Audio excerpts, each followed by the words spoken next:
episode. We're back on the dumper again. As you've seen from the last episode, we tried starting it and we come across some problems. So I've got the pipe off, ready to be taken to be replaced. I seem to have a bit of a dirty mustache. Strange. Anyway, yeah. I hope you like this episode. Please like, subscribe, and share, and everything else.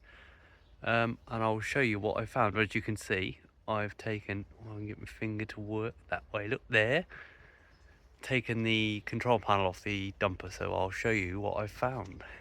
Right, so this is the control panel. Obviously these two go through down into the new wiring harness. So obviously there's up to down, so relays here, timer switch, relay, timer, whatever they call it, lamp timer there, ignition switch, forward and reverse, circuit breaker, bleeper, and then obviously relays, which I think I've just said, and lights and stuff. So we'll just have a quick look through and see if we can see anything that jumped out obvious, and I think that might be our problem. I was tracing back brown wires which they go to our circuit breaker switch, like pushing switch thingy. So I wonder where them wires go. So just trace that, because I know that black wire actually on the dumper goes to the alternator, and then obviously comes up the harness and clips in there. That's the brown wire there, look, comes through and out and into this circuit thing, and comes off the circuit and goes through round to the ignition switch. Now that is a broken wire, or very close to breaking, look. So I'm going to take that back to the workshop.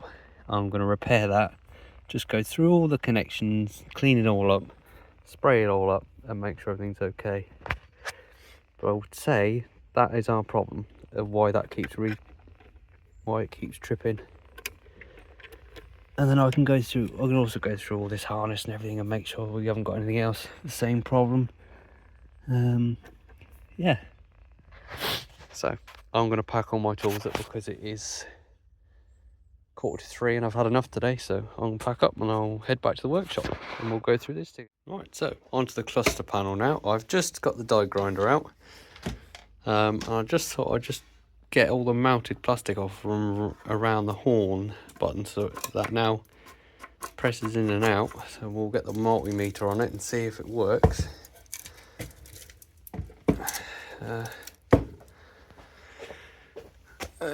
In there, so see if it works, and if it does, then we've saved ourselves 56 quid, because 56 quid for a horn switch. Why it needs to be that much, I do not know. It's just a switch, but hey ho. Right. On the multimeter. Hopefully it'll work. Continuity, where are we? What's happened to these wires? Who's been fiddling with my multimeter?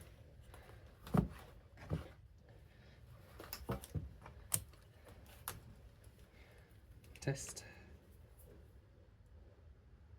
On one.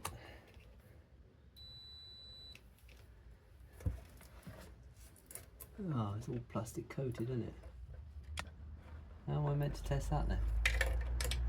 Take the wires off the back of the switch. If that'll come off. There's one. Two.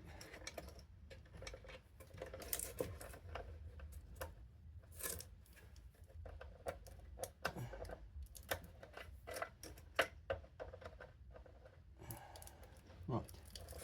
We've got enough hands. Aha! It works! There you go, we've saved ourselves 56 quid. Just by doing a bit of die grinding. Happy with that.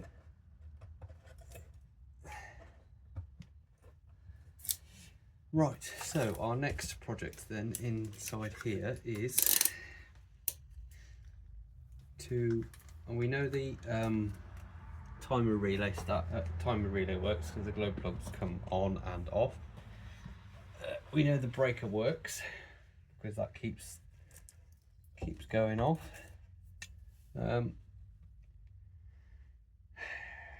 We know the horn switch works. We know the forward and reverse works electronically, because when you put it into reverse, the reversing beeper sounds at the back of the dumper, so we know that works. So we've got power coming to there. I think our only problem is that chewed through wire, or earth through wire, or whatever happened to it.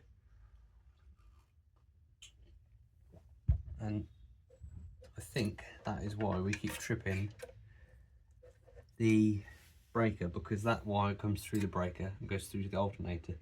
Of course, as soon as you turn the engine over and it starts, it just dies again. It trips the breaker and kills power to the engine, because that's your main feed. I think that's your charging circuit. I think that's how it works.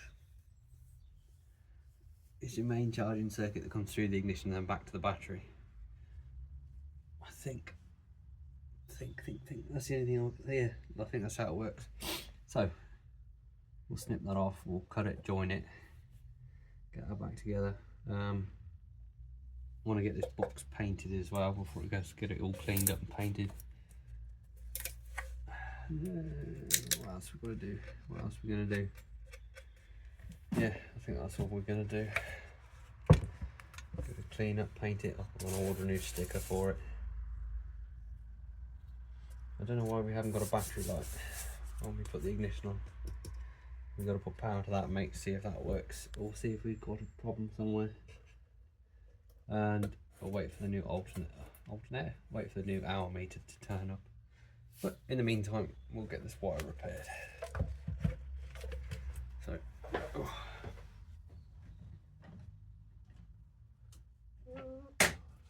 going to hopefully just do a solder stick.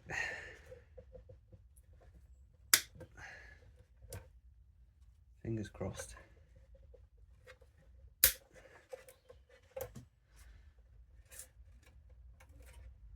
All the other wires look okay.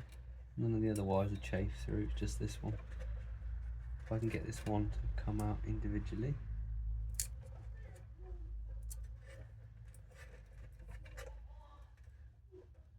There you go. I don't know whether you can, how well you can see that.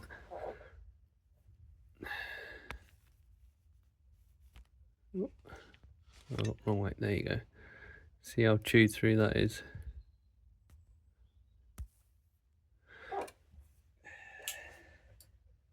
I'm surprised that ran at all, to be fair. I think there's only about 4 strands of copper left. Cut that out.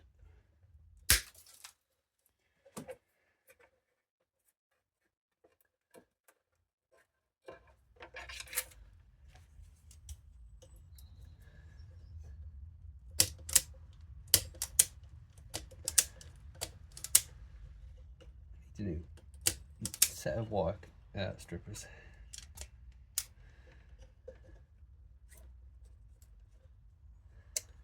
I think these are getting a bit tired, I think.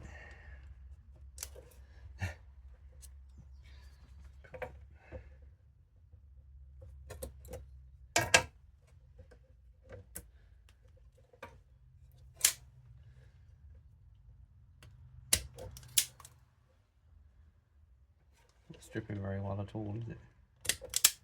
There we go.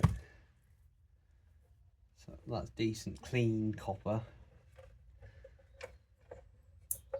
What this side's going to be like, I don't know. Hopefully the same.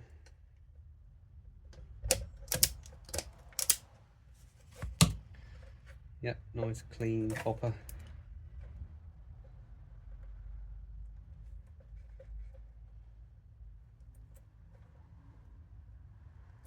Get the rubber out of it would be really helpful.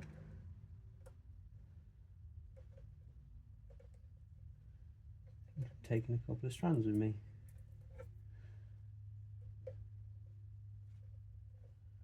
Come on, why is that stuck to that? There we go. Now we're away.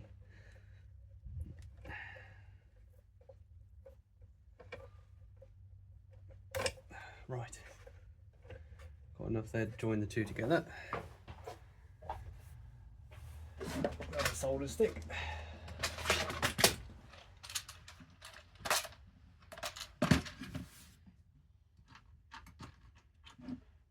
Blue solder stick.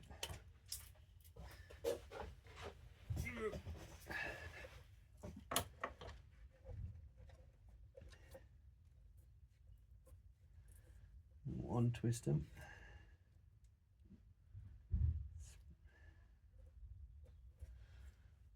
Put it on the wire.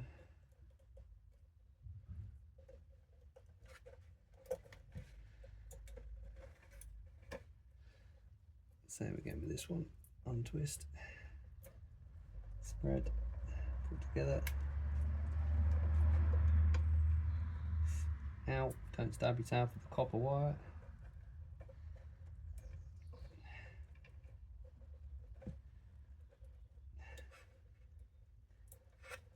Put it all together. Does the job eventually, yeah?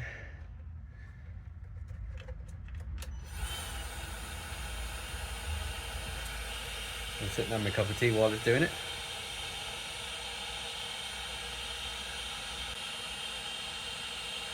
"2,000 years later." Oh, I think it's starting to go. Yeah, it's starting to float.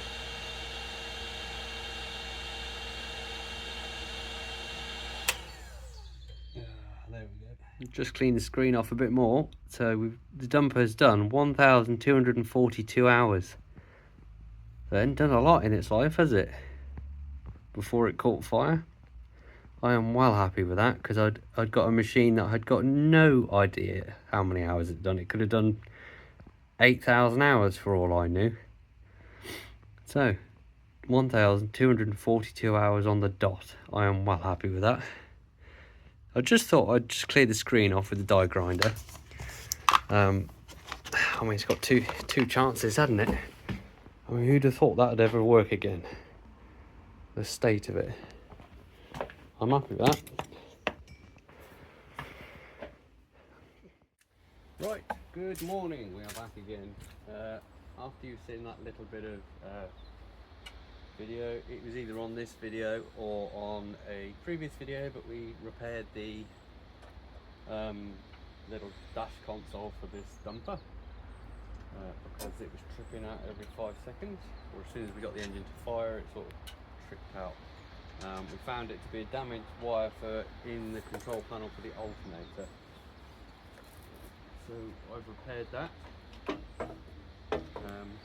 As you've seen, probably either from a short or in the video, we've managed to get the hour clock working, and we found out how many hours it has done, which I'm buzzing about, because I wasn't sure how many hours it had done, and you never really know, do you? Unless you can see the hour clock, and they say what can't speak can't lie, so that's good. Happy with that, so I'm just going to put this panel back on. Check all the levels again. I filled it up with hydraulic oil last week. Replaced that broken pipe. So we know the leak off pipe is still leaking. I haven't repaired that yet. Well, I haven't managed to get a new one yet, which I might go and do in a bit. We want to see if we can get it running in a minute, because we've only had it coughing and spluttering so far.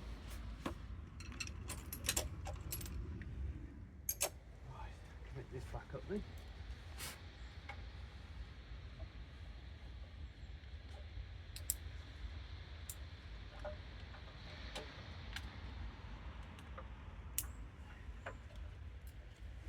Right. Grab a key in the pocket.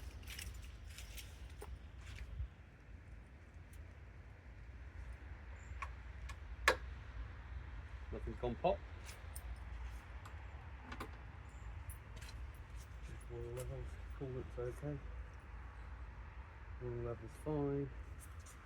Now the hydraulic oil's fine as well. We have lights on the dash. We have ignition. We have glow plug timer.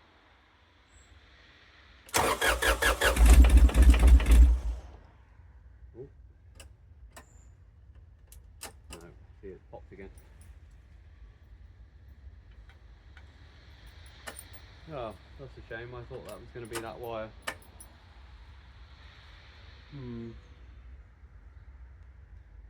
That's a shame.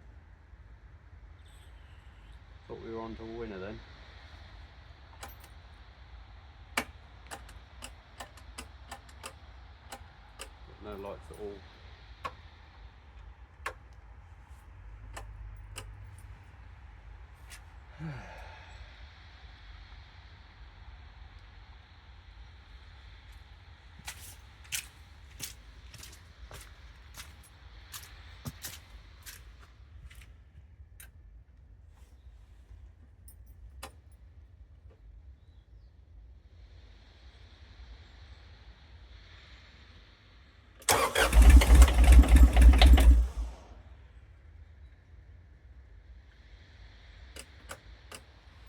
See, as soon as it starts to run,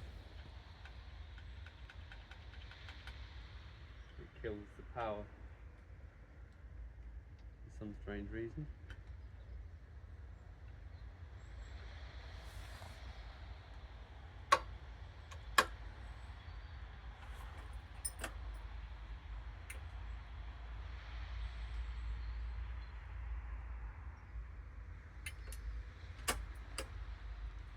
Now that popped as soon as I turned the key over. I think I think we might have either an issue with the ignition switch, or we've definitely got an issue up here.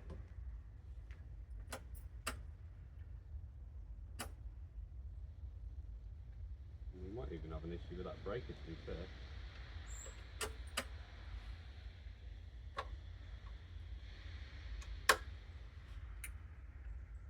That's reset now.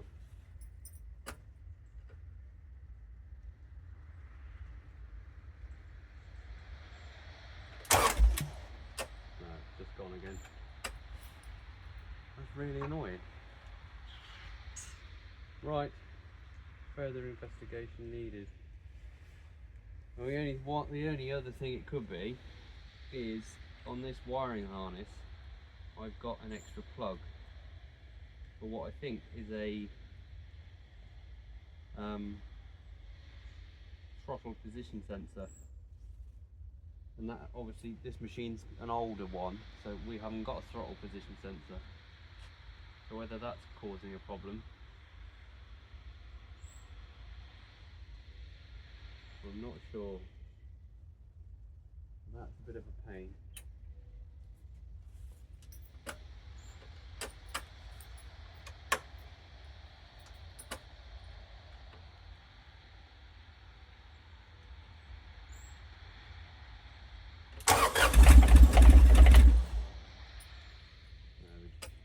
Runs for a couple of seconds and dies.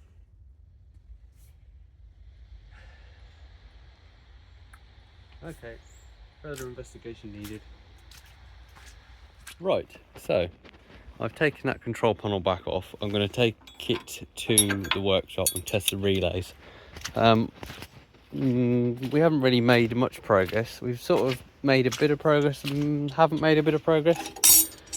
I think the problem is we've got a problem with the charging circuit, because I take the wire off the back of the alternator and it runs. Still not running 100%, but it runs and doesn't trip. As soon as I connect that wire back on, it just it runs for 1 or 2 seconds and it quits, and it trips that circuit. So we've either got a problem with that alternator, or there's a problem with whether the charging relay is not working, or there's a problem in that dash. I think I'm going to end up having to take all of that dash apart, all the wiring out, testing it all, making sure everything works. But we know the wiring harness is right. Phoned SM plant, but they didn't seem to know much about this whether this throttle position sensor needs to be there or not. I've got a funny feeling that is something to do with it as well, I think, because I think the idea of that throttle position sensor is it cuts the power if it's not in the right position, or something. I don't quite know how they work. But yeah, progress we've made then is, while the dash was all connected, I flicked the forward and reverse lever. Forward the solenoid clicked, backwards the solenoid clicked, and the reversing beeper came on. So I think that's all correct, which is good. So that's all working. While I had the wire off, it ran, so it pressurized the system. We've got this coolant pipe. It's the pipe that goes to the oil cooler. That's peeing out here, which has sprayed oil everywhere. We've got the bottom coolant pipe, oil cooler pipe is split as well. That's leaking oil everywhere, as you can probably see. Another environmental disaster to tidy up. And then that pipe underneath that new one, which I think is a steering pipe, because that comes to here, is also leaking. So we've got that pipe there, which goes onto the steering box. As you can see, I've already replaced one.